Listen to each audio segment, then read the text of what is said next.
میرے بھائی گئے ہوئے تھے حج کرنے کے لیے، تو میں ایئرپورٹ پہ ان کو ریسیو کرنے کے لیے کھڑا تھا، تو میرے ایک استاد محترم بھی اپنے کسی عزیز کو لینے کے لیے کھڑے تھے، تو وہ ایسے ہی انتظار میں کھڑے تھے، مجھ سے پوچھتے ہیں آپ نے حج کیا ہوا؟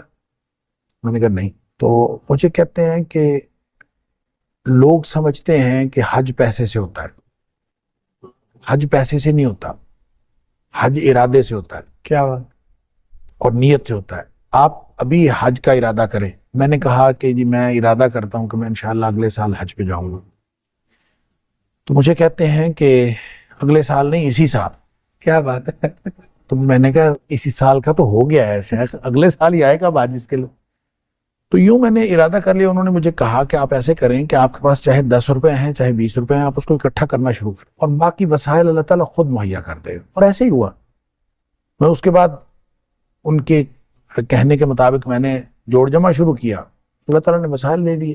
ارادہ کر کے اپنے کوشش شروع کر دے، باقی معاملات اللہ کے پاس۔ دوسرا یہ جو کیفیت کی بات آپ کر رہے تھے، میرا خیال ہے کہ یہ ہر ایک کی کیفیت جو ہے وہ الگ ہے، الگ ہے، اور اس کو بیان نہیں کیا جا سکتا علمی طور پر اور روحانی طور پر۔ میں چونکہ ایک انتہائی بہت ہی ادنا اور پہلے قدم کا طالب علم ہوں، مجھے علم نہیں ہے کہ یہ باتیں لوگوں سے شیئر کرنی چاہیے کہ نہیں، لہٰذا میری جو کیفیت وہاں ہوئی، میں کسی ایک آدھ دفعہ کسی جگہ شیئر کر چکا ہوں، کر بیٹھا ہوں یوں کہہ لیں، اور اس کے بعد میں نے طے کیا تھا کہ میں نے آئندہ یہ شیئر نہیں کرنا۔ تو اس میں ایک پہلو بہرحال ایسا ہے جو لوگوں کے لیے اس کے اندر ترغیب کی بات ہو سکتی ہے، اس لیے میں اس کو ضرور اس میں شامل کرنا چاہوں گا۔ وہ میرا تجربہ اس طرح سے ہوا کہ ہم لوگ حج پہ گئے اور حج کیا، پہلی دفعہ میں گیا تھا، تو ہم تقریباً 30 دن جو ہے، وہ 40 دن کا پیکیج ہوتا ہے، تو 30 دن ہم مکہ مکرمہ میں ہی رہے۔ تو ویسے تو حج کے اندر پیکیج یہ شامل تھا کہ وہ حج سے پہلے مدینہ منورہ جانا تھا اور واپس آنا تھا، لیکن ان کی کوئی ایڈجسٹمنٹ میں کوئی مسئلہ ہو گیا، تو جس کی وجہ سے ہم حج کے بعد ہم مدینہ منورہ گئے، تو سب لوگ یہی کہہ رہے تھے کہ ساری مشقت ادھر ہی ہوتی ہے مکہ مکرمہ میں، اب وہاں تو جا کے آرام کرنا ہے اور کچھ نہیں ہے، کوئی مسئلہ نہیں۔ تو میں نے کہا کہ ٹھیک ہے، اگر یعنی یہ کیفیت تھی، لیکن جب تو پہلا دن تھا، میں مسجد نبوی میں بیٹھا ہوا، میں یہ سوچ رہا تھا کہ نبی کریم صلی اللہ علیہ وسلم کے شہر میں آئے ہیں، تحفہ کوئی ہدیہ نبی کریم صلی اللہ علیہ وسلم کو پیش کرنا چاہیے، تو کیا میں تو کچھ بھی نہیں لے کے آیا، ایسے خیالات آ رہے۔ کیا بات؟ اور سوچتے سوچتے یہ خیال آیا کہ نبی کریم صلی اللہ علیہ وسلم کو پیش کرنے کے لیے درود شریف سے بہتر تحفہ کیا ہو سکتا ہے؟ پھر سوچا کہ درود شریف تو ہمیشہ پڑھتے رہتے ہیں، پھر خیال آیا کہ اتنا پڑھیں جتنا کبھی نہیں پڑھا، سبحان اللہ، تو پھر یہ شاید کوئی ہدیہ ہوگا نبی کریم صلی اللہ علیہ وسلم کی بارگاہ میں۔ تو پھر ایک فگر مقرر ہوا خود ہی ذہن میں نا کہ اتنا مجھے روزانہ پڑھنا چاہیے، بس وہ فگر میں زیادہ بڑا مقرر کر بیٹھا، تو وہ پھر مجھے اتنی مشکل ہوئی اس کو پورا کرنے کے لیے کہ میں سمجھ لیں دن رات صرف درود شریف پڑھتا رہتا۔ سبحان اللہ۔ تو اس کا پھر کوئی 5واں کا دن تھا میرا خیال ہے، کیونکہ وہ 7 دن کا وہاں پہ قیام ہوتا ہے، تو 5واں کا دن تھا اور خواب میں نبی کریم صلی اللہ علیہ وسلم کی زیارت ہوئی۔ سبحان اللہ، سبحان اللہ۔ اور اس کی تفصیلات الگ ہیں، لیکن اس میں جو بتانے والی بات ہے وہ یہ کہ نبی کریم صلی اللہ علیہ وسلم نے فرمایا کہ تمہاری دعوت قبول ہے۔ اور یہ اس خواب کی جو سرشاری تھی وہ اس قدر زیادہ تھی کہ میں کبھی 5واں دن تھا تو 2-3 دن اور تھے، تو میں انتظار کرتا رہا کہ مجھے نا دوبارہ پھر کوئی ایسی کیفیت ہو، لیکن پھر کبھی نہیں ہوئی۔ اس کے بعد بھی سفر ہوئے لیکن کبھی یہ کیفیت نہیں ہوئی، بس وہ پہلی دفعہ ہی ہوئی۔ تو اس میں جو آپ نے کہا کہ حج سے پہلے کی کیفیت اور بعد کی، تو اس میں جو فرق ہوا، اس خواب کی جو کیفیت تھی اس میں گروپس نبی کریم صلی اللہ علیہ وسلم کے سامنے پیش کیے جا رہے تھے، تو گروپ کی شکل میں نبی کریم صلی اللہ علیہ وسلم بتاتے تھے کہ ان کی دعوت قبول ہے، ان کی دعوت قبول نہیں ہے، یعنی اس طرح سے وہاں فیصلے ہو رہے تھے۔ کچھ بہت ہی حیرت انگیز چیزیں بھی میں نے دیکھی۔ میرے ایک دوست جو اب اس دنیا میں نہیں رہے، ان کے بارے میں نبی کریم صلی اللہ، وہ اپنا سامان اٹھائے ہوئے پیچھے پیچھے جا رہے ہیں۔ میں نے کہا اس بندے کو پتہ نہیں کیا ہے، میں اس کے پیچھے پیچھے گیا ہوں کہ اس کو مسئلہ کیا ہے، تو وہ پیچھے جا کے بیٹھ گیا۔ میں نے اس کے جا کے پوچھا، میں نے کہا آپ کو کیا ہوا؟ کہتا میری دعوت قبول نہیں ہوئی۔ تو میں نے اس سے پوچھا آپ کی دعوت کیوں قبول نہیں ہوئی، آپ کے پاس سارا سامان تو موجود ہے؟ تو اس نے کہا میری داڑھی چھوٹی ہے اس لیے میری دعوت قبول نہیں ہوئی۔ اب یہ عجیب بات تھی، اور پھر میں جب یہ واپس آیا ڈاکٹر صاحب، میں اس کے گھر گیا اور میں نے اس کو یہ بتایا نہیں، میں نے ویسے یہ بتایا، میں نے کہا مجھے خواب میں کچھ بشارت ہوئی ہے تمہارے بارے میں۔ سبحان اللہ. اور یہ بشارت ہوئی ہے کہ تمہاری ساری باتیں ٹھیک ہیں، بس تھوڑا سا مسئلہ ہے داڑھی والا، وہ بھی پورا کر لو. اور وہ الحمدللہ اس نے فوت ہونے سے پہلے داڑھی پوری کر لی ہوئی تھی. سبحان اللہ.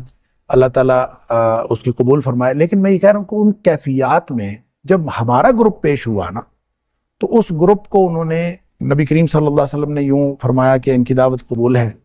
تو ہم سب خوشی مبارک سب کچھ. لیکن ہم جب جانے لگے ہیں تو پھر پیچھے سے آواز پڑی، دوبارہ پھر آئے ہیں، اور پھر یہ حکم ہوا ہے کہ آپ لوگ ایک دعوت اور کریں. اللہ. اچھا، یہ جو تھی اس پورے گروپ کے اندر بہت خوشی کی لہر دوڑ گئی کہ یہ کوئی خاص ہمیں حکم ہوا ہے کہ دوسری. میں نے اس کو یہ سمجھا کہ ہم جو دین کا کام کر رہے ہیں وہ بہت تھوڑا ہے، ہمیں اس کو کم از کم دگنا کر. جو حج سے پہلے کی کیفیت ہے اور حج کے بعد کی کیفیت میں سمجھتا ہوں وہ یہ ہے کہ میں نے اپنی ذمہ داری یہ سمجھی کہ نبی کریم صلی اللہ علیہ وسلم ہم سے جو تقاضا کرتے ہیں وہ اس سے کہیں زیادہ ہے، ہمیں اور زیادہ کام کرنا چاہیے. بڑا مشہور معاملہ ہے نا مستجاب الدعوات ہونے کا، اس حوالے سے آپ کا کوئی تجربات؟ مستجاب الدعوات تھے، بالکل میرا تجربہ ہے. اور صوفی عبداللہ صاحب کے حوالے سے بتاتے تھے کہ وہ چونکہ بڑے مستجاب الدعوات تھے، تو ان کے بارے میں بھی میں نے پوچھا ان کی دعاؤں کا کیا طریقہ کیا ہوتا تھا. وہ کہتا ہے وہ نا دعائیں بڑی مانگتے تھے بڑی عجیب طریقے سے. تو ربوبیت کی آیات پڑھتے جاتے تھے، جس میں اللہ تعالیٰ کی عطا کا ذکر ہے وہ شروع کر دیتے تھے، اور مختلف جگہوں سے آیات جو ان کو یاد ہوتی تھی پڑھتے جاتے. اچھا، آیات پڑھنے کے بعد پھر وہ یوں نہیں کہتے تھے کہ یا اللہ یہ دے دے اور یا اللہ یہ دے دے. دعا کروانے والا جو ہے نا اس کو کہتے تھے چلو بھئی یہ بھی گل ہو گئی، چلو بھئی یہ بھی گل ہو گئی. وہ کہتے ہیں مثلاً ایک بندے نے خبر سنا دیتے. ہاں جی، ایک بندے نے جو ہے اس نے کہا جی آپ دعا کریں اللہ تعالیٰ بیٹا عطا کرے. یہ صوفی عبداللہ صاحب کی بات ہو رہی یہ صوفی عبداللہ صاحب کی بات جو مجھے صوفی عائشہ صاحب نے بتائی. بالکل. تو کہتے ہیں کہ وہ یوں کھڑے رہے، آیات پڑھتے رہے، تو پھر اس کے بعد کہتے ہیں کہ یہ لو چلو جی ایک پتر، چلو جی 2 پتر، 3 پتر، 4 پتر، 5 6 7 8 بڑے نے. سبحان اللہ. وہ کہتے ہیں اس طرح سے وہ دعا انہوں نے کی. تو وہ کہتے ہیں صوفی عائشہ صاحب کہتے ہیں میں نے اپنی زندگی میں کہ اس کا 8 بیٹے ہوئے. اللہ اکبر.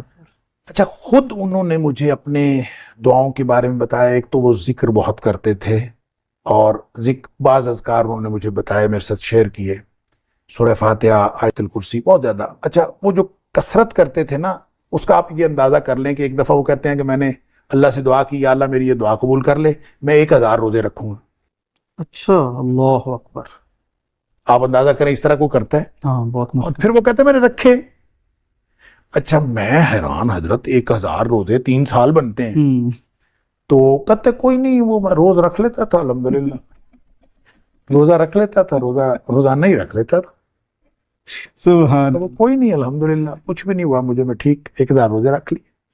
اب دیکھیں جو بندہ 1000 روزے رکھے گا، اور پھر وہ کہتے تھے اللہ کے رسول صلی اللہ علیہ وسلم نے فرمایا کہ جو دعوت الصائم ہے نا وہ رد نہیں کی جاتی. روزے دار کی دعا. وہ کہتے ہیں آپ روزہ رکھ کے تو دعا کر لیں، پھر رد نہیں کی جاتی جب گارنٹی ہے نبی پاک صلی اللہ علیہ وسلم نے دی. ڈاکٹر صاحب بہت شکریہ آپ کا. ناظرین، یہ اللہ والوں کی باتیں ہیں، اللہ سے تعلق کی باتیں ہیں. ایک بریک، ایک پروگرام کیا، اس پہ تو زندگیاں بیت جائیں جب ہم اللہ والوں کی باتیں کریں اور اللہ تعالیٰ کی عطا کی بات کریں، اس کی دینے کی بات کریں اور بندوں سے تعلق اور محبت کی بات کریں. وقتاً آدمی اشش کر اٹھتا ہے کہ کس طرح ایک شخص 1000 روزے کی بات کرتا ہے اور 10 پارے وہ نوافل میں پڑھ دیتے تھے. اور اللہ سے جب ایسا تعلق بن جائے تو پھر تو پیارے پیغمبر کی حدیث بھی ہے کہ اللہ تعالیٰ وہ جو بندہ کہتا جاتا ہے اللہ کرتا جاتا ہے. پروگرام کے آخر میں ہم دعا کرتے ہیں کہ اللہ تعالیٰ ہمارے اس بزرگ کی قبر منور فرمائے، جنت میں ان کے درجات بلند فرمائے، اور ہمیں بھی ایسے اللہ والوں کی اسوہ پر چلنے کی کچھ نہ کچھ اللہ توفیق عطا فرما دے تاکہ ہمارا بھی کوئی بیڑا پار ہو جائے.